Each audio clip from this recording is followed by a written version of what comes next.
आइए सुनते हैं एक और अद्भुत गाथा जो हमारे मन को मोह ले। कहानी ध्रुव तारे की अटल तपस्या। एक समय की बात है जब एक छोटे से बालक के मन में उठे अपमान ने उसे इतनी दृढ़ता दी कि उसने सीधा भगवान को पा लिया और आकाश में एक अमर स्थान प्राप्त किया। राजा उत्तानपाद की 2 पत्नियां थीं, सुनीति और सुरुचि। सुनीति का पुत्र ध्रुव था और सुरुचि का पुत्र उत्तम।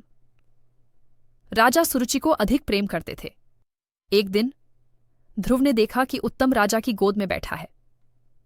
ध्रुव ने भी अपने पिता की गोद में बैठने की इच्छा व्यक्त की, लेकिन सुरुचि ने उसे यह कहकर अपमानित किया कि वह राजा की गोद में बैठने योग्य नहीं है क्योंकि वह उसकी संतान नहीं है।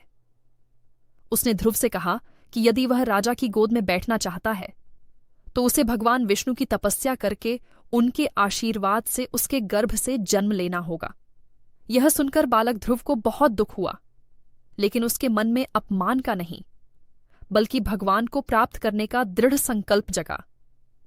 वह अपनी मां सुनीति के पास गया, जिसने उसे शांत किया और भगवान विष्णु की महिमा बताई।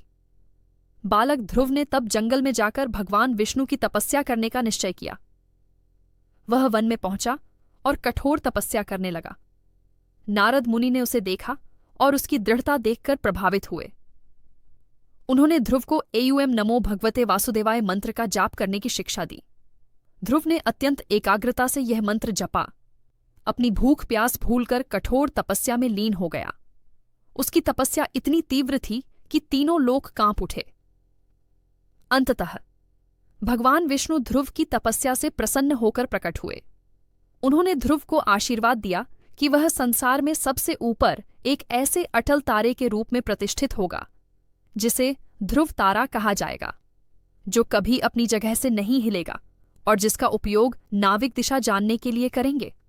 इस प्रकार बालक ध्रुव ने अपनी अटल भक्ति और तपस्या से स्वर्ग में अमर पद प्राप्त किया, जो आज भी हमें उसकी निष्ठा और दृढ़ संकल्प की याद दिलाता है। जय श्री राम, जय सनातन संस्कृति। अभी इसी पल वीडियो को लाइक जरूर करें और अभी इस चैनल को सब्सक्राइब कीजिए